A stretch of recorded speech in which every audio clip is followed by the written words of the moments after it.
the sunshine comes from the east, till the light of the dark is coming. We are all up in our eyes, we are all up in our heart, we are all up in our mind, under the same sky. Not only one in blood and land, not only one on skin's color and language. We have one spirit, we're one in struggle. Let's reach our dream together. We can, we are young together. Hey, hey, ah, ah, ah. Hey, ah, ah. It's time to get up. Follow and build somebody. Time to go, we step together. One spirit to go. Great. Hey, ah, ah, ah. Hey, ah, ah, ah. Hey, ah, ah, ah.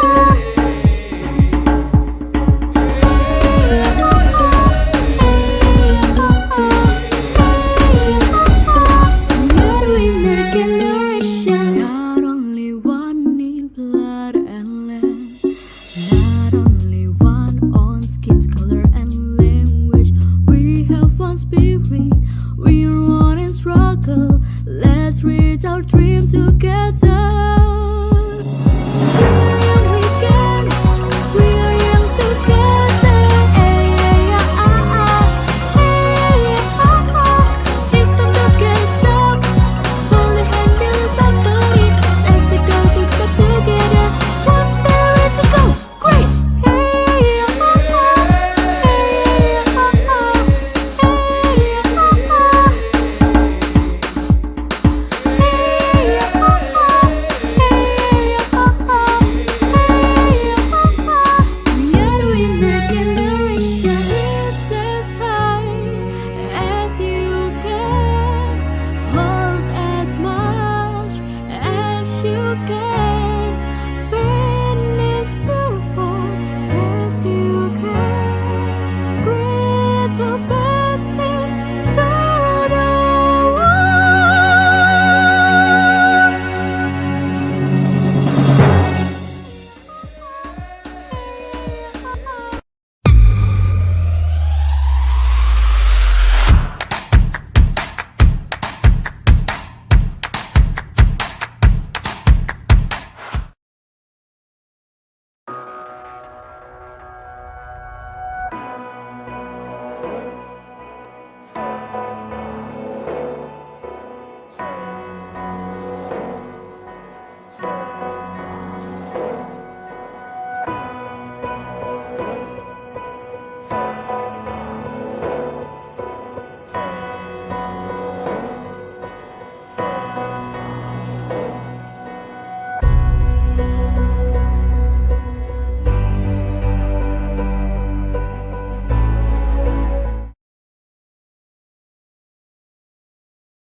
Hi, good evening, everyone. My name is Dominic Tanchico, and I will be your host for today's webinar.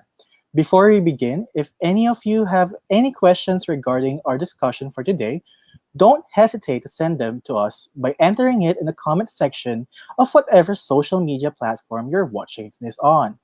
And I will be here to cater to them to our guest speaker of today.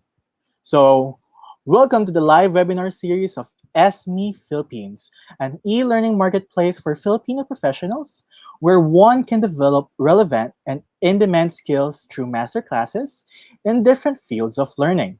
If you want to learn more about us, feel free to visit our page at www.esme.ph or www.esme.ph. For those who are watching on Facebook and YouTube, feel free to share the link to the stream to the people who you think will be interested in today's topic. So this webinar is brought to you by ESME Philippines, a ASEAN youth organization, and a ASEAN-approved nonprofit organization that spreads awareness of ASEAN to over 200 million young people in Southeast Asia. This webinar is also brought to you by the Rotary Club and Rotaract Club of Alabang Madrigal Business Park. So I bet all of you want to know what's our topic for today. So our topic for today will be all about e-commerce. E-commerce, as defined by the multinational e-commerce giant itself, Shopify, is also known as internet or electronic commerce, thus e-commerce. This refers to the buying or selling of goods or services using the internet and the transfer of money and data to execute these services. According to Forbes, many retailers were unable to see the decline in retail before COVID happened. Now, with what can be considered as a retail apocalypse, many businesses have had to rethink their businesses plans and shift from a brick and mortar setup to focusing their strategies on online shopping or e-commerce. E-commerce has become something companies must embrace to survive. Forbes also highlights three major e-commerce growth trends that businesses can leverage. These are personalized commerce, social commerce, and interactive product visuals, all of which our speaker will educate us on. So, our speaker has more than 11 years of experience in advertising, marketing, and integrated communications. And she co founded two companies in 2016 and 2017. It's a fashion tech company and an e commerce company. She is currently the COO of Market Connect Incorporated, an advertising and social media agency, and with her help, the company has achieved 300% sales growth in just 2 years. She is not only in charge of the company's digital strategy and content management, but she also develops and leads 30 campaigns each year, and she initiated business expansion from one business unit to three self-sustaining units. She is also currently the founder and managing director at Women's Clinic Pilipinas. So, why not? Let's not wait anymore. Ladies and gentlemen, our guest for today is Stephanie Oller. Good evening, Miss Stephanie. How are Good you? evening, everyone. Thank you Uh, for inviting me. yes, we're lucky to have you today with us. So let's not let our audiences wait any longer. So I'll give you the floor to you. Okay, hello, everyone. Good afternoon. I know it's that odd period between Christmas, like post Christmas and pre New Year, wherein you just have no sense of time and day. But thank you for attending this afternoon. Our topic would all about being new retail. Basically, it's e-commerce, as known by most of you guys. And this webinar is best for those who want to jumpstart their business online. It's a good mix of paid and free platforms that you can explore and experiment on, and other online strategies that can help you and your brand take off online. Um, yeah, so I have here a quick recap of my slides, just so everyone would be informed of which topics we will be focusing on. Next, please. During the duration of this entire webinar, feel free to ask me questions. Just type it in the comment section. And your questions are very much welcomed, and I will be entertaining them, me and Dominique, towards the end of this entire lecture. Next, please. So welcome to the new retail. Next slide. Next slide. Basically, Dominique already introduced me. So yeah, I am, as you can see here, I'm affiliated with these brands and these companies. Style Genie is the fashion tech company that I co-founded 4 years ago. Curated Creates is an e-commerce company based in Singapore that I co-founded and ran in 2017. Women's Clinic Pilipinas is my newest baby. It's in a different space. It's in reproductive healthcare. So I want to help women, have and make informed choices and take care of their bodies. So this is in the reproductive health space. Well, MCI is the agency that was mentioned earlier that's focused on building communication plans and strategies for brands. And that's what I do day in, day out. I build brands and I make them sell, either traditional retail or online. But right now, all the rave is online. So I'm sure a lot of you guys with us tonight or this afternoon is very interested to see how you can actually kickstart your online project. Next, please. Okay, so this webinar is all about a quick overview of e-commerce in the Philippines because compared to last year, we have evolved immensely.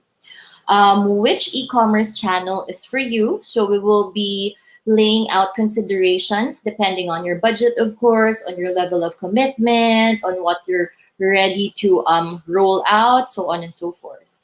We will also identify social commerce. I'm sure you guys have heard of that phrase before.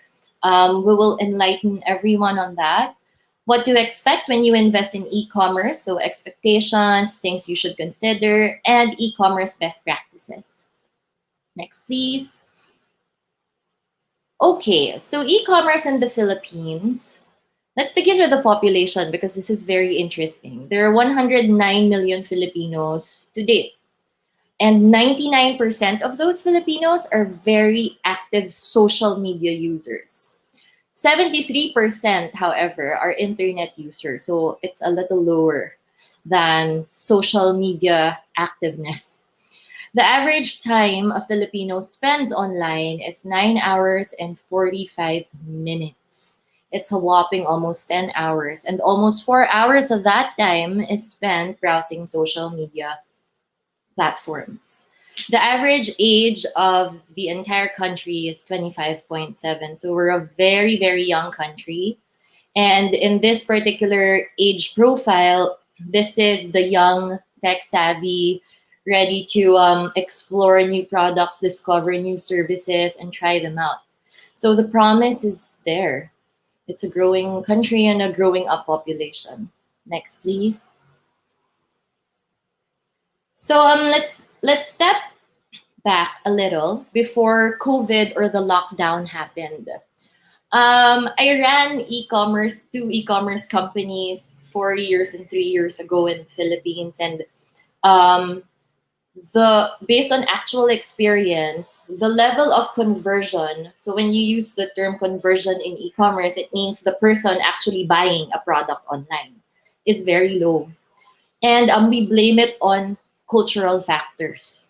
The country is very cash centric, so only 3% of the population use credit cards. But of course, with the popularity gain of GCash, PayMaya, PayMongo, and other cashless methods, it's becoming it's becoming a really popular option now for a lot of Filipinos. Even my mom, who wouldn't want to try cashless payments, is now using GCash every day.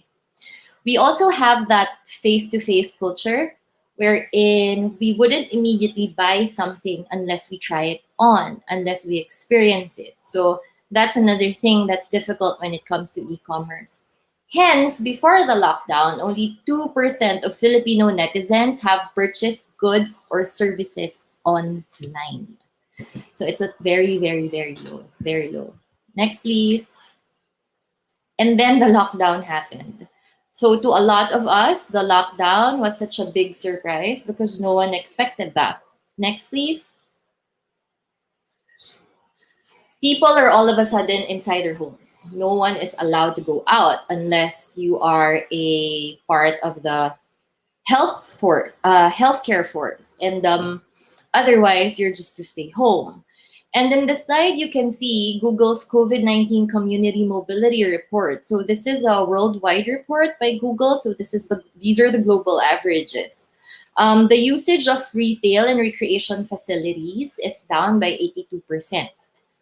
And going to the groceries and pharmacies is down to 60%.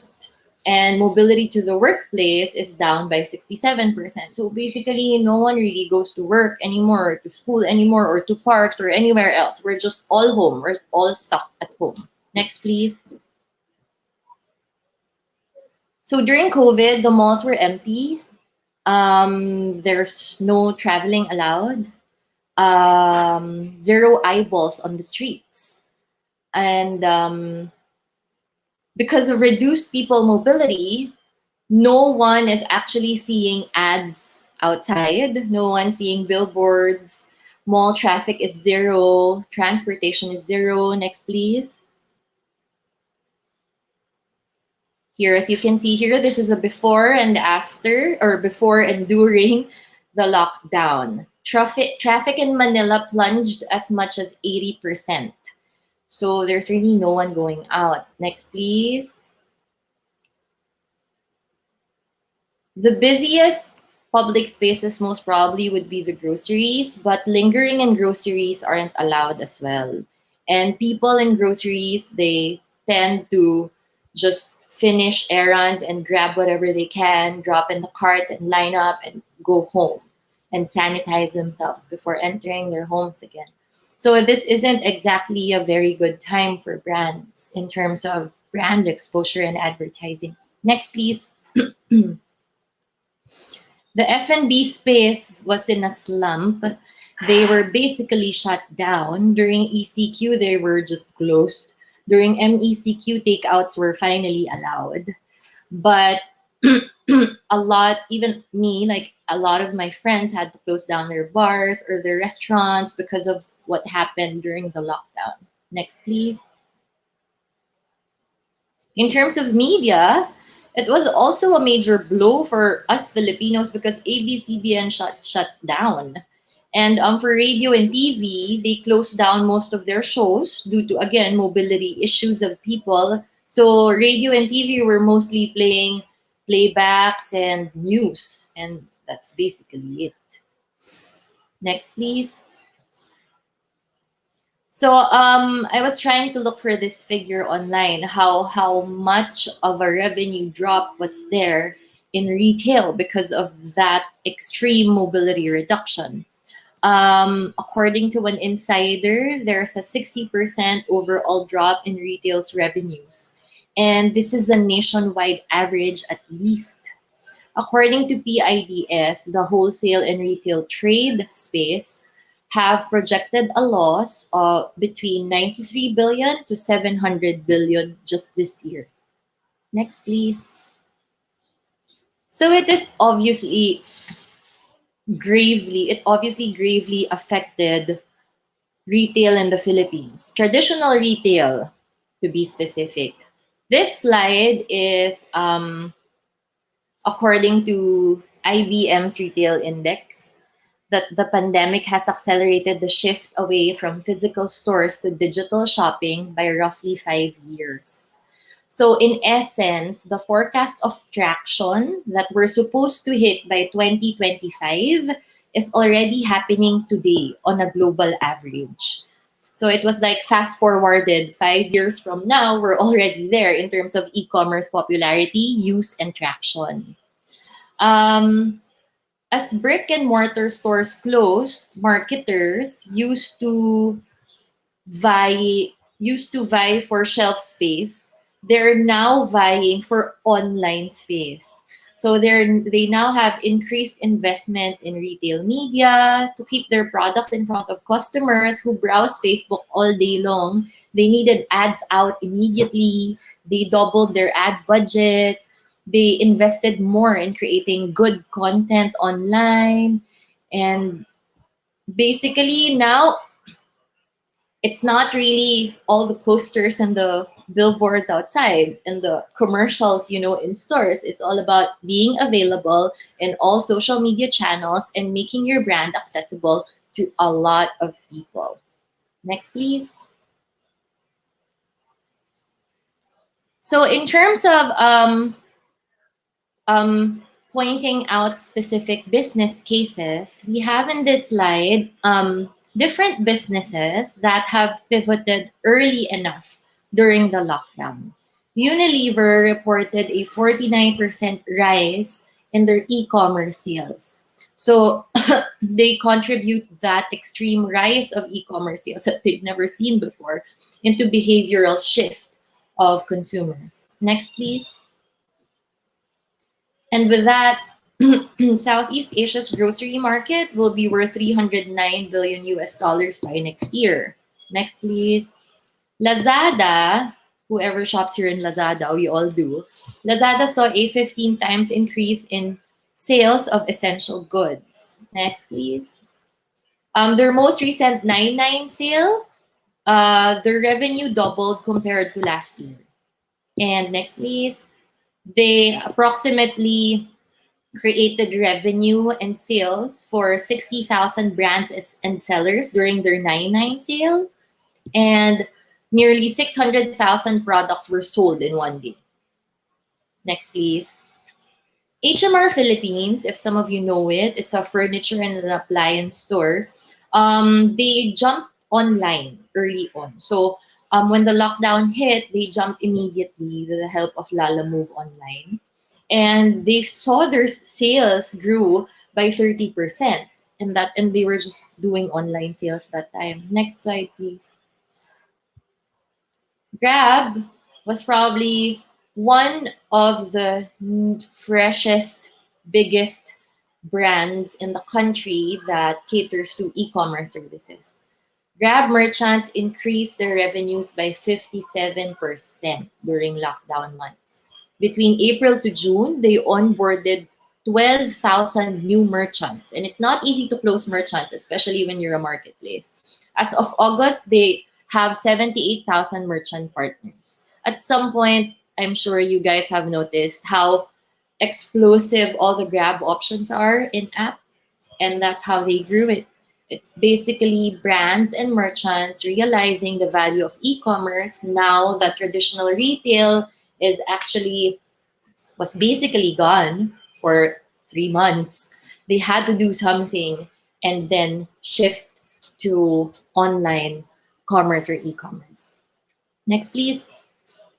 Lala Move, during the lockdown, they matched 7 million customers with their pool of 700,000 drivers, a mix of van, trucks, and motorcycle drivers to provide same-day deliveries. So these brands that we've mentioned, Unilever, HMR, Grab, Lala Move, these brands were designed and were fast enough to jump into that entire lockdown phenomenon. Next, please. So again, I would like to reiterate that the average Filipino spends almost 10 hours of his or her time online. For almost 4 hours of that is spent browsing social media websites. Next. Now, you might be asking, what do Filipinos do online? Because that was my same question. We're online most of the time, at least most of our waking time or waking hours. In the screen, you can see the top 12 websites. We have google.com, Facebook, YouTube, Twitter, Messenger, Yahoo, Pornhub, Shopee, google.com.ph. So that's the local server. Instagram.com, lazada.com.ph, and roblox.com. So next. 277. Next. Yes. Okay, so if you will go through these 12 websites, it's a mix of search engines, entertainment portals, social media platforms, shopping platforms, and games and hobbies. Next. What are people buying online? So people buy essential needs primarily, groceries and hygiene products, condoms, vitamins, gaming consoles, and gym equipment. It's funny because if you rationalize these bullets, you will realize that it's just really because people were stuck at home.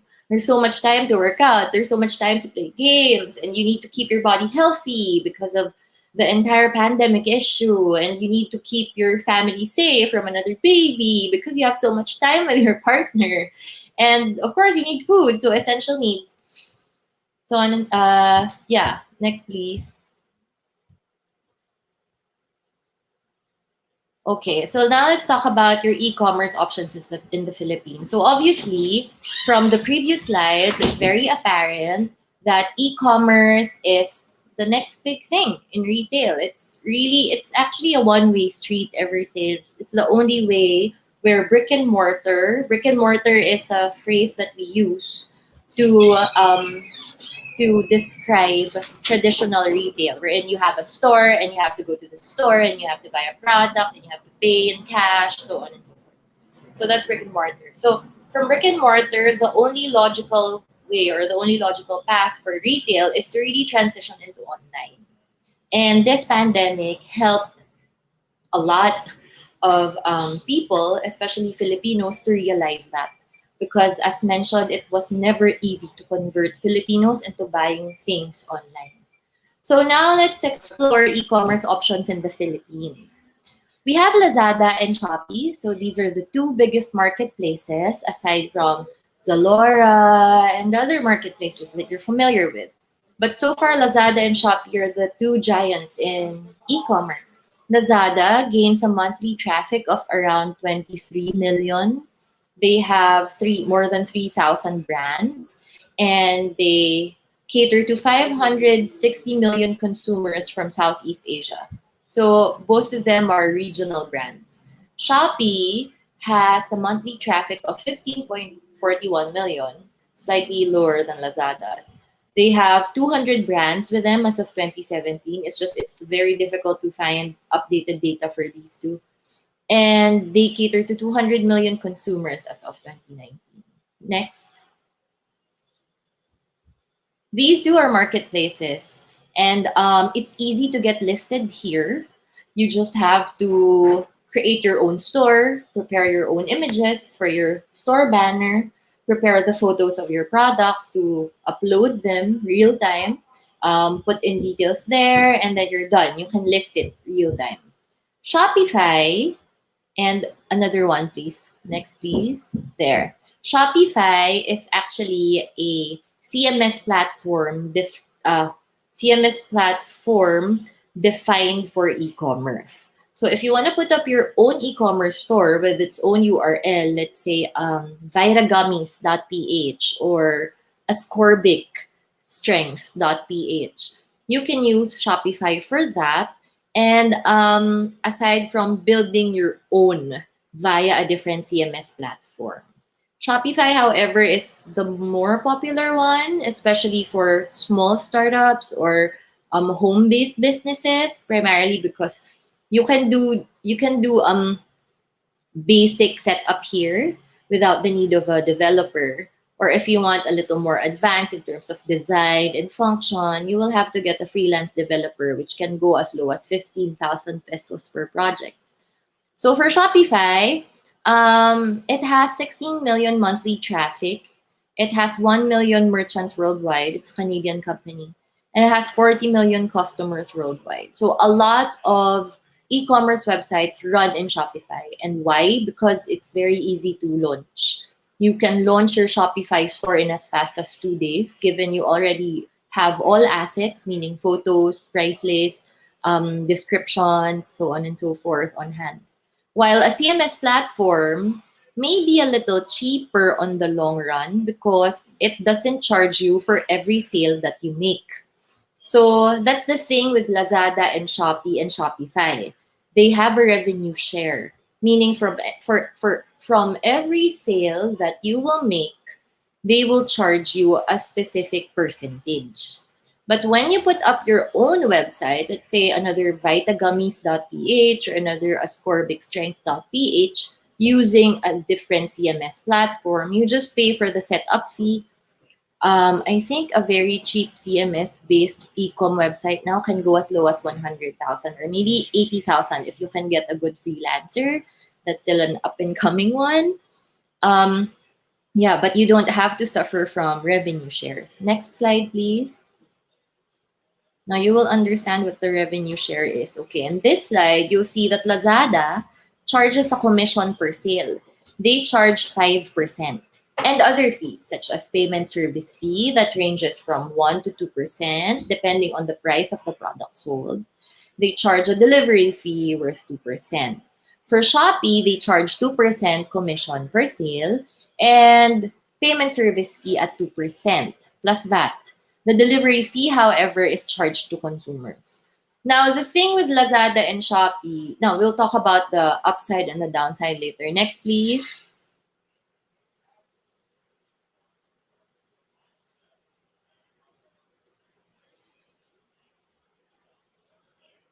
Here, you can see here a sample computation or a breakdown from the Lazada Seller Center. So the product was sold for 2,499 and the payment fee is 41.99. The shipping fee paid by sellers. So this one was paid by sellers 66, and the commission is at 187.43. So if you are okay with paying commissions for every sale made, and your goal is to immediately launch, like real-time launch already what you have, then Lazada and Shopee would be very affordable and cost-efficient options for you. Next slide.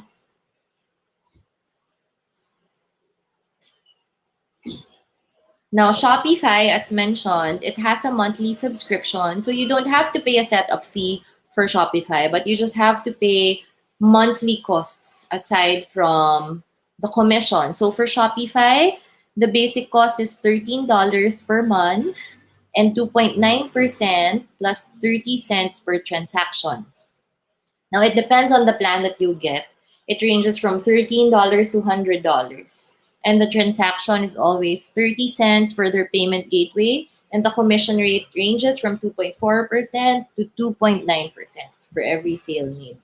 With CMS platforms, as I've mentioned, you only have to pay for setup and maintenance. Next, please. You need to get your domain, of course. It will depend on the kind of domain that you want. A domain is the name of your website, like streamyard.com or vitagummies.ph. So you have to get your annual domain, and it has to be renewed every year. You'll have to pay for your monthly hosting, so your website is just active online. And you will have to be ready for tech support. So for tech support, mostly it's a developer who can help you put things all together in one functioning website, especially when it's e-commerce. Next, please. So now let's try to understand and do a quick recap of which e-commerce asset is for you or which e-commerce platform is for you. Marketplace listing, so this is Lazada and Shopee. The upside is that they have very low transaction fees, in fairness to them. Immediate online presence, because you can launch your store right now if you start at it. Last mile is care of marketplace. Based on experience, order fulfillment and delivery, or last mile as how we phrase it, is the usual issue of brands who want to jump into e-commerce. Basically, the team isn't ready to fulfill online orders, and they have no way, or they haven't figured out a way yet on how to handle shipments and last mile. So with the marketplace listing, all of those things are solved for you. However, you have no control of the marketplace. So it's the marketplace's decision to invite you into a big sale. It's the marketplace's decision if they will shut down, just as what happened during the lockdown period. If you've noticed, Lazada and Shopee, all the products you cannot add to cart because they shut down their operations for some time. And as a merchant in that marketplace, you can't do anything about it. And they charge transaction fees. Next. But if you own your own e-commerce website, the upside is that you have full control of your e-commerce program. It's highly customizable according to your needs.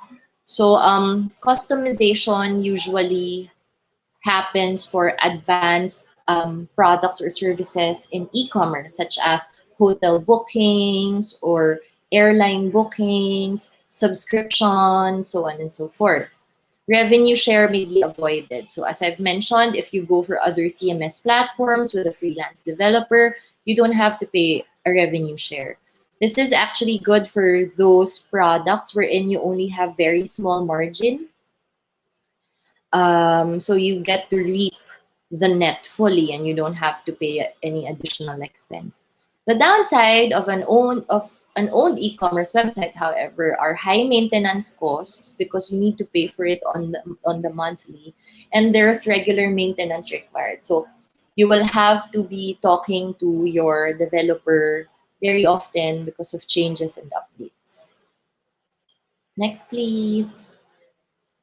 Now, this is the more exciting, I think, on my personal opinion, the more exciting aspect of e-commerce, especially here in the Philippines. Social commerce is actually a subset of e-commerce. It's still e-commerce, but it functions within a social media channel or a social media platform. Next slide. So these are social commerce giants in the Philippines. Social commerce giants meaning the biggest social media platforms in the Philippines, the most popular ones that allow you to shop within the app. Facebook, which has 74 million active users. Monthly traffic is at 2 billion. The user age range is the youth, 18 to 24. But I believe this is not very accurate. This is old data. Instagram has 11 million users monthly and 11 million traffic monthly. YouTube has 2 billion users worldwide monthly, 2 billion traffic monthly. Pinterest around 70 million. Next, please. So this is a snapshot of e-commerce. When you go to when you open your Instagram, social commerce, I mean, sorry. When you open your Instagram, you see a page. Let's say you were browsing, you find an ad, you open the page. This is an example of a page. This is the honest company. Next. So you see the feed and you see all the features there. There's a view shop, follow, message, email. And not just that, there are other icons also. The 9-grid thing, which is the feed. The IGTV thing, which is IGTV. Next, please. This is the Pages IGTV collection. So it's their library. Next, please. Next is the store. So you see? So within that page, you can do so many things already. Consume content, understand the brand, consume videos, watch videos, be entertained. And because you're so entertained, you want to shop already for cloth diapers. So you jump into the shop section. And then they also have user-generated content, which is the last screenshot on the rightmost. So these are actual brand users who tag the page, so they may be featured. Next. So social commerce, the biggest advantage of it is basically discovery. As you can see here, you can start off with a feed, click it. If you find something interesting, and start exploring it. You can share it to friends if you find it so pretty. You can shop for it. You can add to cart and not even check out if you're not ready, but just add it to cart because it feels good sometimes. And or share it to friends, or check out and gift it to your loved ones, and so on and so forth. In social commerce, it's very easy, especially for brands. So let's say, as a young entrepreneur who want to start your own online brand, being very actively present in social media can do a lot for you, because creating good content, like with visual quality content, can already speak about the brand that you represent, and at the same time makes it shareable to other people. So it's easier for your target audience to share it to their friends or maybe their own stories even. And by allowing them to shop within the app, just using the app features, really, it's very easy. It's all a click away. So this is an example of discovery and shop integration in Instagram. Next, please. This is an example in Pinterest. So Pinterest has a simpler interface. So you just type in whatever you're interested in the search bar, click something, and then visit a specific page. So when you click that image, it's linked into a specific website that allows you to shop for it already. It's so fast. You can also repin it, save it in your board, or share it to friends, copy link, share via Viber, WhatsApp, anywhere. Next slide. And Facebook. So I'm sure everyone is a Facebook user. That 99% of the population being very active in social media, that's all Facebook users for sure. So if you go to your marketplace icon, the one in the middle of your mobile app, It shows you different categories, as you can see in the screen: electronics, plants, babies and kids, like this one. And let's say you're a new mom and you want to check out a crib, or a walker or something. Everything is there. Or if you have products that you want to sell, you can easily list it in Facebook Marketplace, like this playpen in the video. And you can message the seller directly, and the seller receives that message directly. And so a transaction can be made with no fuss. Next, please.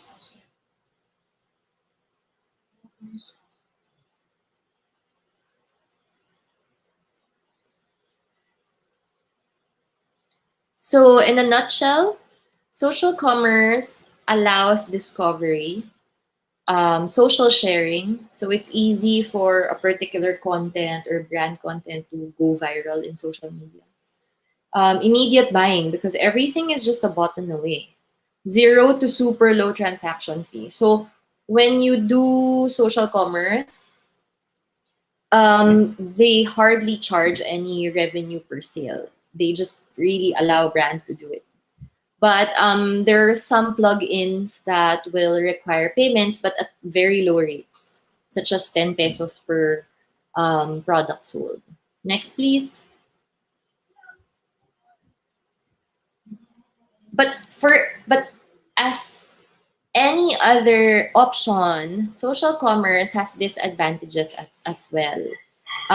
If you are to go social commerce, you have to prioritize your content. You have to prioritize quality content, and you have to post very frequently, because that's how you keep yourself present in the eyes of your target audience. Next. You have to invest in ads as well. Um, Now, ads will have different priorities. It's either send you a message or direct the user to your profile, or make the user book with you or shop, so on and so forth. But you really have to invest in ads, because this is the only way for you to reach audiences that you don't follow, or that don't follow you, but show interest with similar categories as yours. Next. Now, this is one very frustrating disadvantage: system update bugs. A couple of months ago, before the US elections, Instagram and Facebook underwent a big ad bug. So basically, a lot of page managers and account managers lost their access to running ads. And they can continue posting posts, but they cannot run ads. And without ads, it limits your audience into a very small circle. And so you don't know when it's going to get better or when it's going to go back to normal, because there's no advice or anything, and it just happens randomly. It can be very frustrating, especially if you've invested so much in that particular page, and that's the only page that's super active and that's gaining traction for your brand. So this is one disadvantage. It's something that's super out of our control. Next slide. There's no human support as well, unless you hire a professional agency that runs millions of pesos worth of ads every month. Otherwise, there will be no person available to help you go through um, a lot of tech stuff. It's very AI based. So this is one consideration that you must think about. Next, please. There's also uncalled for audience reporting. Anyone can report any of the content that you post, even if for no valid reason. And when they do that, and IG or Facebook starts investigating, they may or they may not temporarily suspend your account. It will always depend on their AI based investigation. Next, please. At the end of it all, if you want to go social commerce, and I'm sure a lot of you young entrepreneurs here tonight want to do social commerce, your biggest consideration is visual quality. In this particular slide, if you come across it as an ad while you browse, which one do you think will make you pause? Not even click, just pause. The answer would be the one on the right. Visual assets are key to success in both e-commerce and social commerce. Remember that e-commerce, the only reference of your buyers are your photographs. So your photographs must do justice to the product that you're selling. Otherwise, you will be eaten and stumped by the many other brands out there within the similar category that you're operating in. Next slide. So this slide actually summarizes for us what e-commerce functions every app or social media platform has. Facebook has a marketplace. It has page shopping. So if you have a brand page, you can click the shop button and you can start setting it up. Just upload your photos, the description and the price, and you're good to go.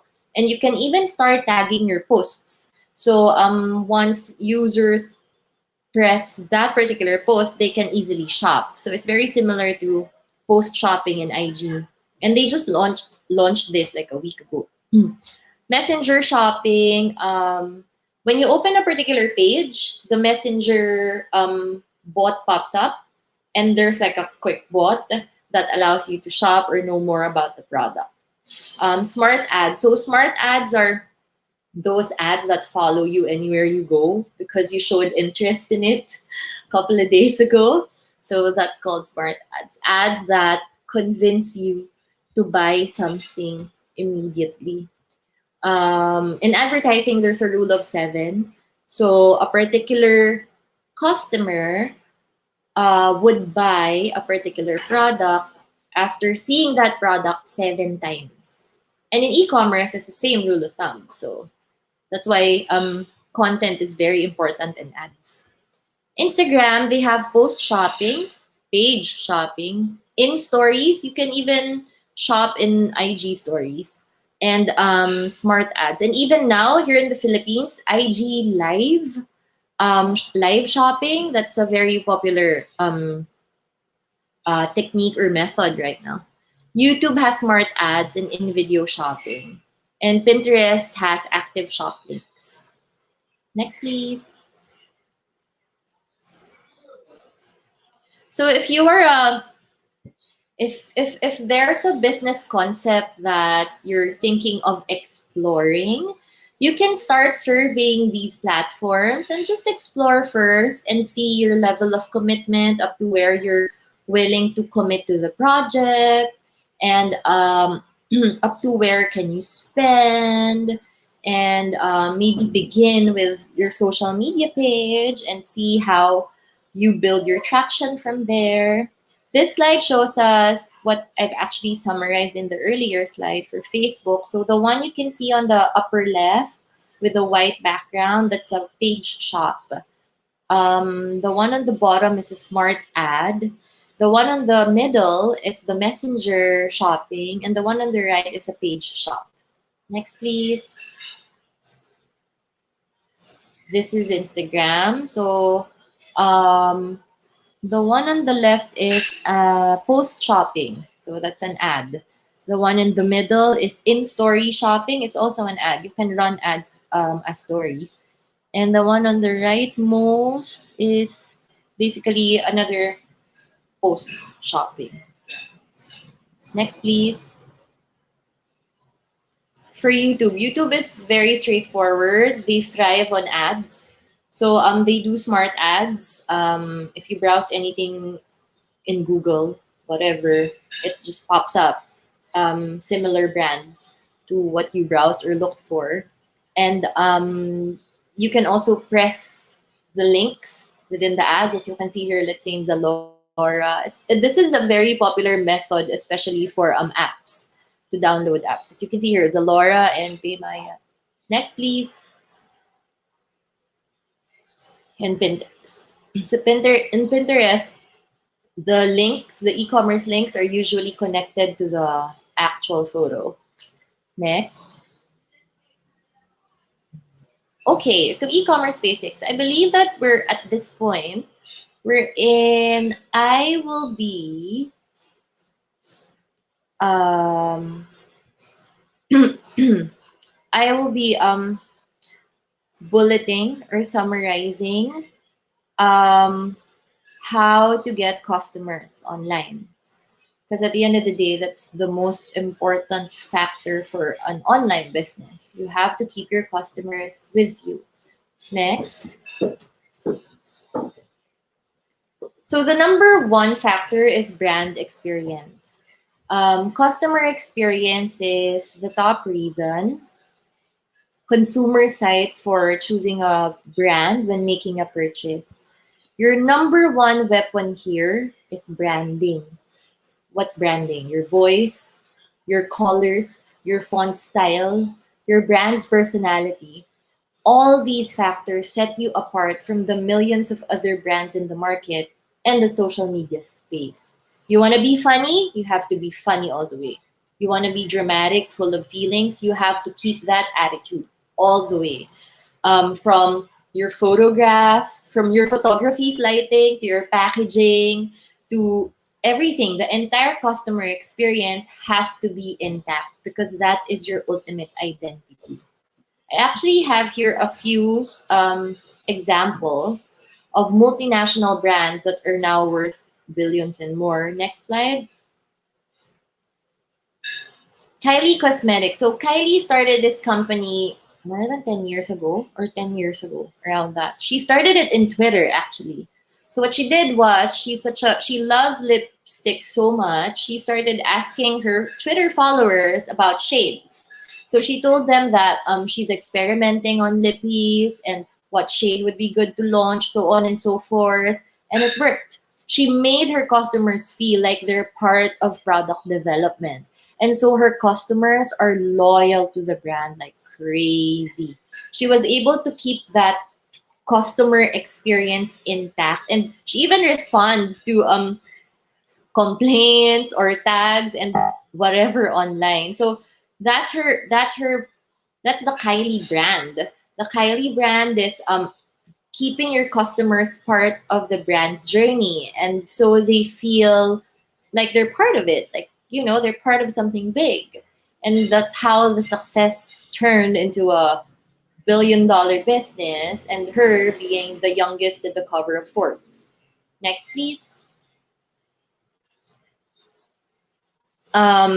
This particular one is for Unilever. So for this example, Unilever is a heritage brand. So uh, a heritage brand meaning it's a brand that thrived for the longest time in traditional sales and retail strategies, but they embrace e-commerce. According to them, they reacted to COVID by reducing brand and marketing investment in some areas while focusing investment on growth opportunities. And the biggest growth channel that they looked at is e-commerce. Hence, if you remember the first bullet, they found 49% increase in sales this year because they shifted to e-commerce earlier on. So the two examples that I gave you is a case for a startup and a case for a heritage brand or multinational conglomerate. Next, please. You have to make your customers love you.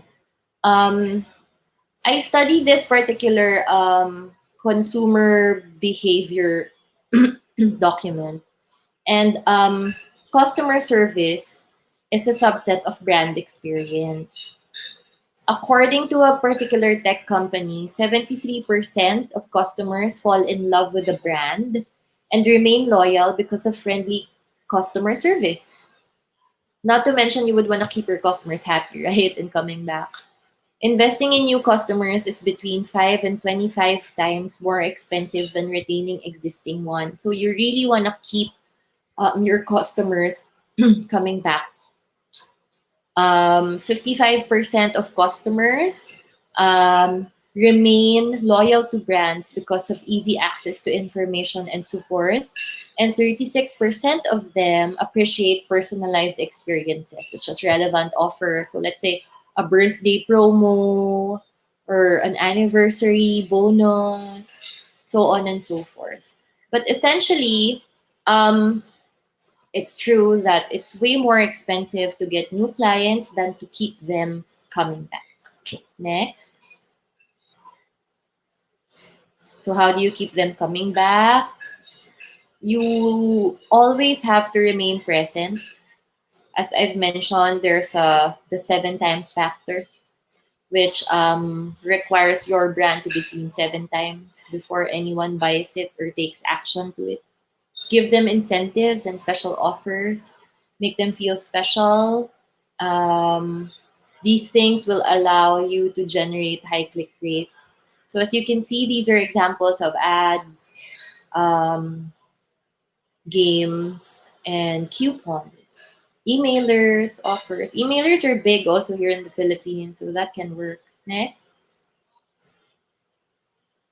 So the ultimate question is e-commerce for you? The answer is yes, because retail is heading that way. And if you're not part of that entire wave, you will be left out.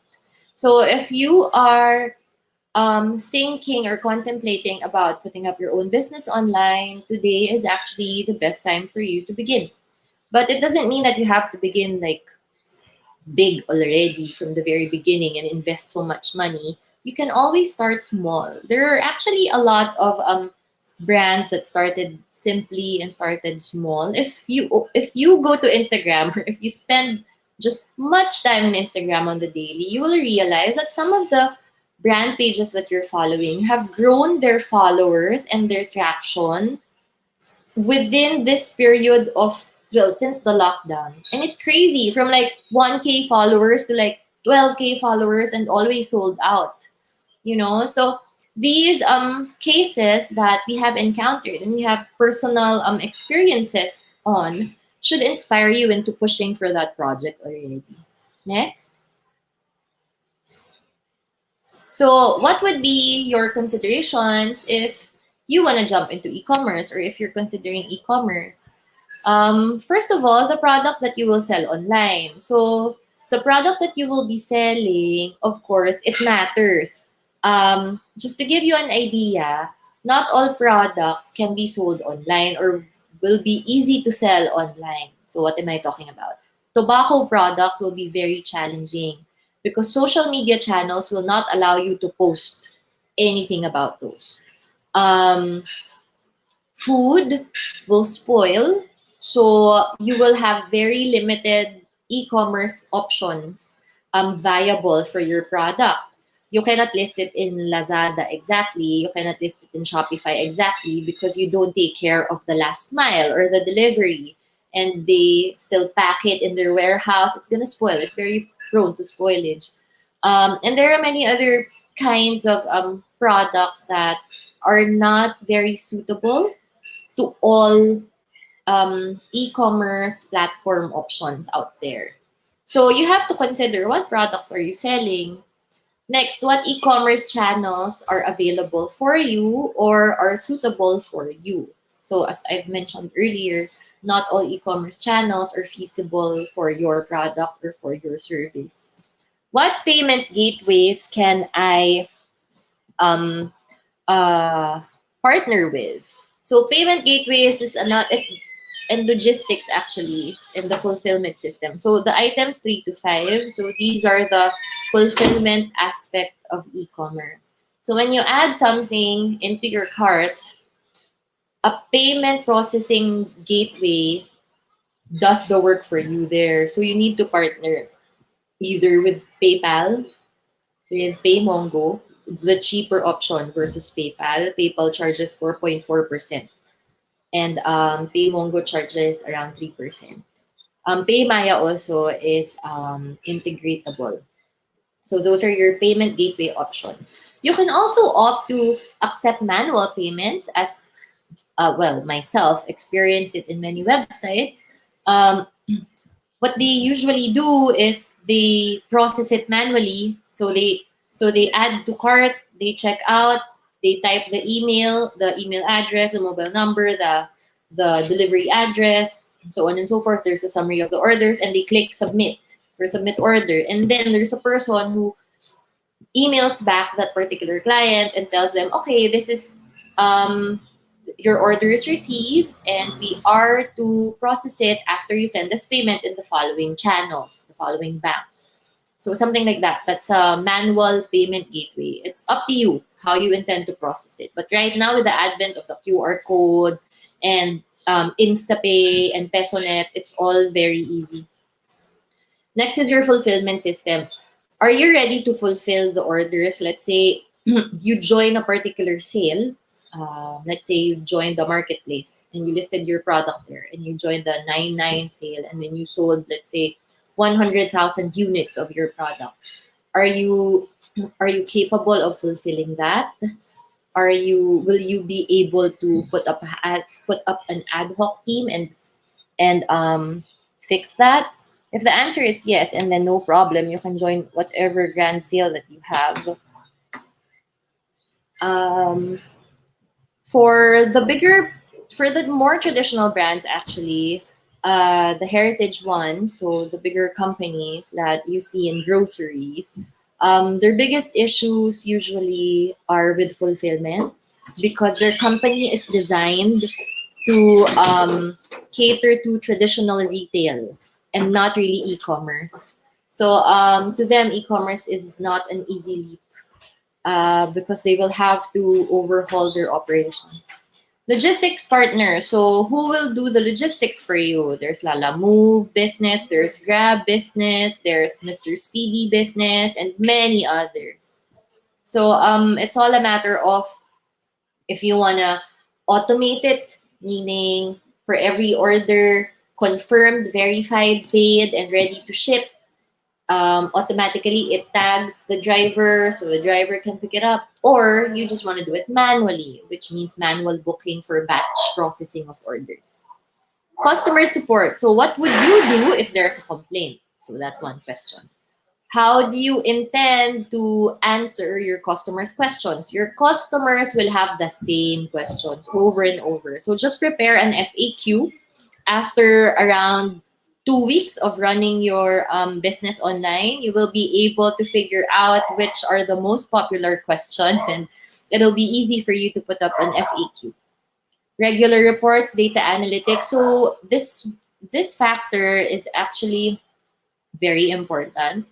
With e-commerce, you get actual data right away. So when a sale is made, that's data for you. And it's very important for you to monitor your data, because it tells you how many customers or orders you've processed this week, how many will you be processing next week, the week after, when will you be able to get your investment back, when will you be able to start earning on top of your investment, so on and so forth. So it's a lot of young entrepreneurs that I've mentored, they overlook their data analytics, but it's actually the most important factor of what you do. It's part of that investment that you make, your time and your money. Basically, with proper reading of data analytics, you would know when's the best time to throw a sale. You would know who your real customers are. You would know which of the products you sell are the most popular to which particular audience or audience segment. You would know things. And with knowledge comes power that will be good for your brand, so you can optimally operate it online.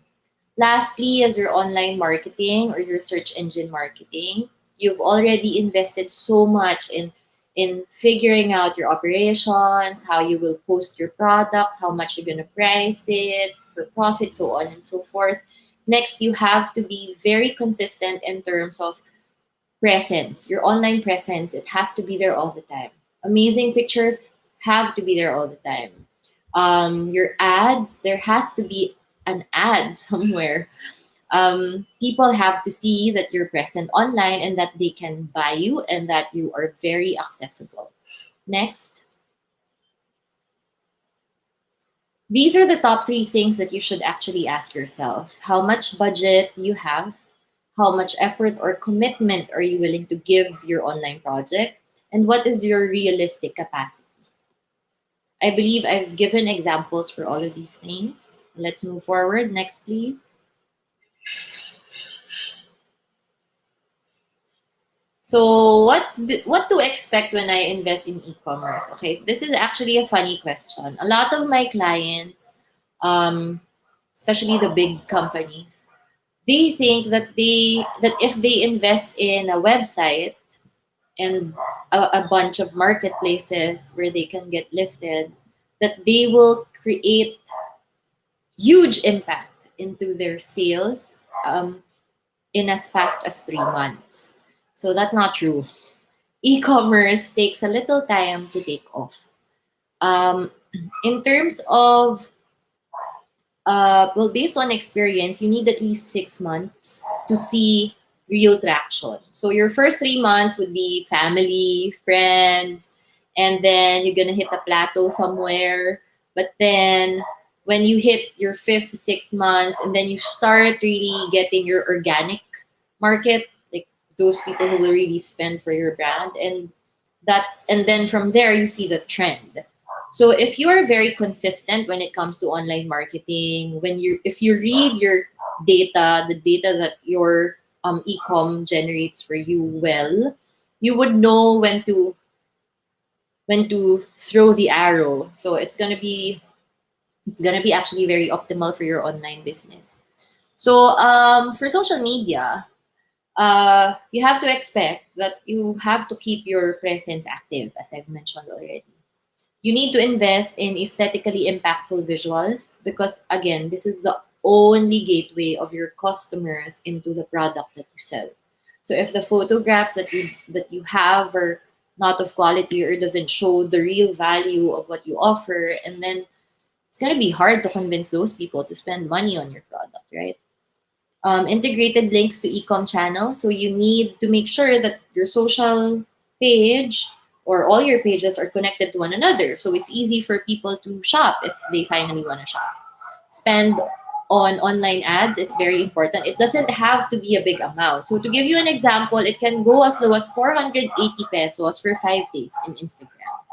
It's very cheap. In Facebook, it can go as low as 80 pesos per day. I believe that's the minimum right now. Yeah. So it's actually really cost efficient in fairness. In terms of fulfillment, you need consistent customer support. So there has to be a person who's answering concerns of your customers because you wouldn't want to get a bad review, especially if you're just starting. Payment gateways and logistics partners, these are something that you have to secure as well. Ideally, if you're very committed to it, let's say you're 999% committed to it, it will be great if you can get a full-time fulfillment manager because trust me, once you start going live in social media, especially Facebook, inquiries will surge like a tsunami. And you have to respond immediately because you want to earn that response star, which is a very it's a high factor considered by Facebook in terms of pushing pages in ads or promoting it to customers who like categories similar to yours. That's why I mentioned you have to prepare FAQs because you will end up copy pasting answers because they will be asking you the same questions. And because there's a surge of those questions that are all the same, or sometimes questions that just don't make sense, it will eat so much of your time. Hence, if you really want to devote like 1000% of yourself into the project, a full-time fulfillment manager or a full-time assistant will be of big help to you. Prepare for customer complaints. So running a B2C company is never easy. um, People will always have something negative to say. But if I may add to that, Filipino customers, majority of them are easy to please. But there are customers, and I think that's a universal standard anyway, or a global thing really. Some customers will just be have a flair for the dramatic, and they will just go nuts over something that is very small, post a negative review about you, and you will have a hard time like pushing it down, so your SEM is so low, so on and so forth. So I'm speaking out of experiences. And yeah.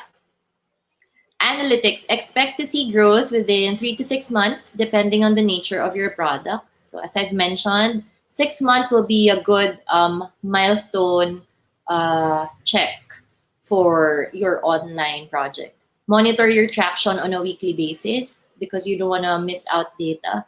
Now, when you integrate data into your Facebook has a very easy to read data generator. It's called Insight. So you just go there and you see it. If you run your own website, you'll have to integrate Google Analytics at some point, and that will show you the funnel. So the funnel is those people who checked out your landing page or the first button down to a smaller triangle, and down all the way down to like checking out or buying and paying. Next, please. So if you want to run your own e-commerce project, I recommend that you start now. Next, please. Now, if you have questions about e-commerce, feel free to drop them in the comment section. You can also check out my LinkedIn, Stephanie Oller. I'm used to mentoring young entrepreneurs. So if you want to get connected, just hit me up in LinkedIn. And my talk for the evening ends there. I hope I was able to inspire the youth, the Filipino youth, who's the future of this country, into experimenting. It doesn't have to be expensive. There's there are small experiments that I did that actually you didn't have to spend for anything except for the actual product and some cartolinas and take photos and post it, and then you start selling. So yeah, it's just a matter of being brave and really doing it and like making it happen.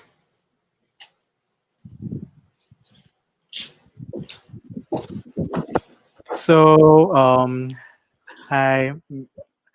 Wow.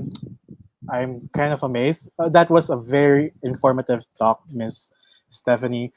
Personally, I learned a lot, and I'm sure many people did as well, since e-commerce is very relevant, especially these times. So we're really lucky to have you with us and speak on this topic. So I actually have some questions here for you to be answered. Okay. First and foremost, this is from our comment section. From Nini, he, she, I think it's a she. She said, "Hello, thank you for the amazing talk. It's amazing to know all of the statistics and insights about e-commerce. Their question is, how and where can we get data for us to know which product is profitable to sell online in Shopee or Lazada? How are we going to check if it will be profitable? If it will have a high ROI? Are there tools available online to give us this data to perform competitor analysis?" And that's it. Okay. So hello Mimi. Thank you for the question. Um, okay. Let me put a structure to that. So Mimi's asking if there's a tool that will allow aspiring entrepreneurs to check profitability of of what items in Shopee or Lazada, and to check which ones have higher ROI and what available tools are online. What tools are available online for those data, particularly competitor analysis. Okay, so being a young entrepreneur, it will be difficult to spend $700 for a full service of a particular online tool. So all of the data websites, Statista, and many others, you need to pay for full access for that. Unfortunately, full access is very expensive. The cheapest I've seen is at $300. So I don't recommend that you pay to access the full features of any website that will help you compare, because instead of paying 12,000 pesos on a specific online tool just to access its all of its features, why don't you just start, well, googling, searching, doing a constructive or a structured search project for that. Let's say for Lazada and Shopee, if those are the spaces that you would like to explore, and then start doing an intense research project on Lazada and Shopee's most popular products for 2020.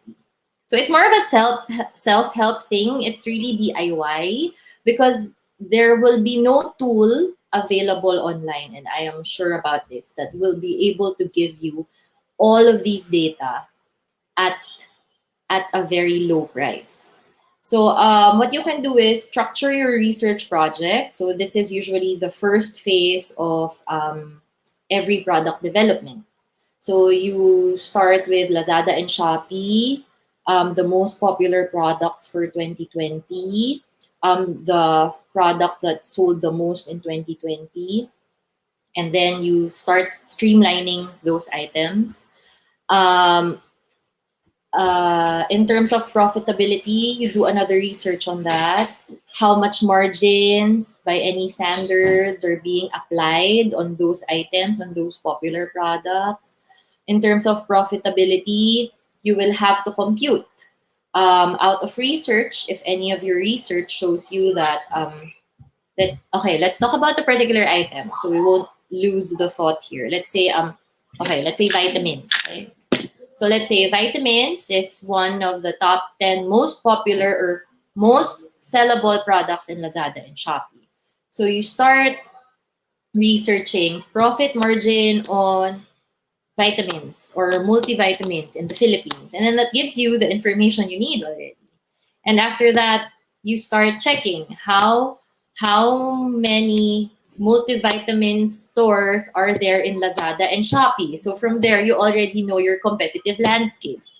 And then you start projecting or forecasting how many do you think of those multivitamins will sell in Lazada per month, and how many will sell in Shopee per month. So it's more of, so I recommend a DIY kind of approach, but a very structured one. So you wouldn't lose yourself in the middle of all that information. Instead of spending heaps of money on tools that will not be able to show you what you're looking for anyway. So this is where extraction or analytical skills come into the picture. So putting things in perspective through a step-by-step or a progressive research approach. Yeah, because to give you guys an example, if you pay for a data company, that will cost, let's say the cheapest would be 6,000 pesos. That 6,000 pesos could already be your initial investment for your first batch of products. So instead of spending that on research, that will not give you all the information you need anyway, might as well just start small and then see how it goes. Because that's the only way for you to really see. But of course, after doing responsible research. So that is very that's a good way to answer their question, Miss Stephanie. Hopefully, Mimi, Miss Stephanie has answered your question properly, and I hope that you've learned about more about what she has said. So, Miss Stephanie, I have some questions for you as well from our end. Um, it's just a few questions. So, from your talk, you mentioned that one important way to keep customers is the brand or customer experience, right? So, for a company that is just starting out and doesn't have many reviews yet, what piece of advice or would you recommend to entrepreneurs who are just starting out or possibly struggling in e-commerce? Okay, you will be surprised that the answer to that is reaching out to friends and family Hmm. and giving them samples of your products or convincing them to buy your products or at a discount, let's say, just so they would buy it. And then make them leave reviews about you or testimonies. It will do a lot. It will go a long way. There's one small project that I mentored, and it's really a novel idea. So it's all about superfood kits. And because not a lot of people are familiar with superfoods and like creating bowls and stuff. Um, that For that particular project, I recommended that she send kits to friends for free and make her friends post about it and talk about it and leave reviews. And they all did, and they all appreciated the product. It's also a good way for starting entrepreneurs to test the field in terms of feasibility of the product that you're thinking of launching or really like aggressively launching. And yeah, because you get of your friends and family who will hardly lie on you. So that's what I recommend. It's really your organic network. So that's interesting. So your friends and families and relatives, so your close social circle first, That's right? right. That's right. You need to get your personal networks cheer Yeah, before you go full on online because they will be validating your first batch of products anyway, and that's what you need. That's the only assurance you need that you can already start selling to strangers. that is quite informative, Miss Stephanie. Hopefully, for those listening who are having these problems, listen to Miss Stephanie. Go to your friends, your families, your social circle, and give free products and all. So we could say that right now, Miss Stephanie, like businesses are like still making the transition to Yeah. e-commerce. So what do you think is the future of e-commerce and or retail in this few upcoming years? um okay, so for the Philippines, I know it will remain to be very challenging, especially uh if things continue to loosen up in terms of social distancing and public presence and traditional media slowing going back to normal. I'm seeing onboarding new merchants by different marketplaces would be would be not as challenging as before, but it will continue to be challenging because the peak of hitting e-commerce, we've hit it during the lockdown period. Mhm. Now with the easing of this entire lockdown and social distancing, I can see that it will continue to be challenging in the Philippines. For new brands, I'm sure it will not be a problem because the brand owners are young people who also understand the magic and the power of online and digital and virtual. But the thing that I'm most worried about are heritage brands Mhm. because I don't know how fast they will be able to restructure their organization so they can start integrating e-commerce. Um, well, that's the client side of things. So I run an agency and we deal with brands, both big and small, startup and heritage, day in, day out. So I'm very familiar with the behavior in terms of shifting. So the shift to e-commerce will continue, I suppose, and it will continue to be challenging, especially for heritage brands. But for young brands, it will be so easy. It will be the first step for any young brand, that's for sure. And in terms of e-commerce, maybe 10 years from now, subscription commerce will finally happen in the Philippines. Subscription commerce meaning you can start subscribing to your groceries so you never run out of eggs, you never run out of flour, you never run out of this and that. You just always have it. I think subscription commerce will happen at some point. Um, Yeah. But the lockdown was actually for e-commerce advocates like myself and my colleagues. The lockdown was actually it took a lot of pressure off of our shoulders because it made a lot of Filipinos realize, and Filipinos have this natural like they're hesitant to jump into e-commerce, Yeah. especially brands. And I know because I've closed accounts worth millions and canceled because they're not ready or they want assurance that they will sell this and that, but it doesn't work that way. Um, the this lockdown thing that happened was actually a good factor somehow for e-commerce because it really helped boost e-commerce as a mode of shopping for a population that is so iffy to shop online. So there's that huge boost there. And from here on, I think really the effort of having to onboard merchants will be reduced from like 100% effort and challenge into around the 60% effort and challenge. It's today is just a matter of making them understand that their investment will be worth it and they will hit ROI after a specific period of time. Yeah. So, yes, thank you for sharing your beautiful thoughts to us, Miss Stephanie. And yeah, I agree as well for that subscription commerce. Hopefully, that comes in the future. That's very interesting to have for us. So, that's all my questions for today. And thank you so much, Miss Stephanie. Do you have anything that you want to promote or any advice that you want to share to our youth? Um, Thank you for joining me tonight.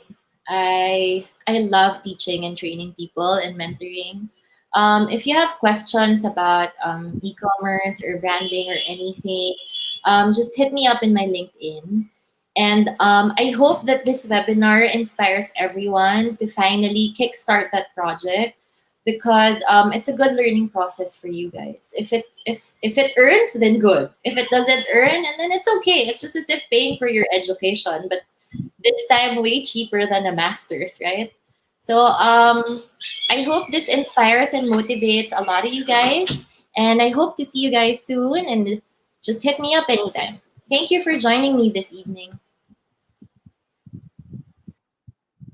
Thank you so much, Miss Stephanie. So, for everyone who is still watching and everyone who has attended this webinar, all of you can get a digital certificate of your attendance. For sure, you want to get yours. So, if so, just head on to our website at www.esme.ph or click on the link that we have posted in the comments section below. Make your own account and navigate to the title of the webinar that you joined in. So before this webinar comes to a close, I would like to invite everyone who wants to learn more about increasing their knowledge and skills. Just visit our website once again at www.esme.ph.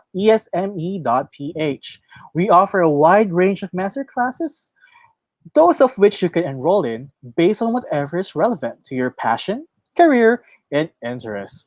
So once again, my name is Dominic Tanchico from ESME Philippines. Thank you for watching. I hope that you had a wonderful time with me and Miss Stephanie, and hope that you learned a lot. And may I wish you the best in your e-commerce and have a happy new year. So once again, bye.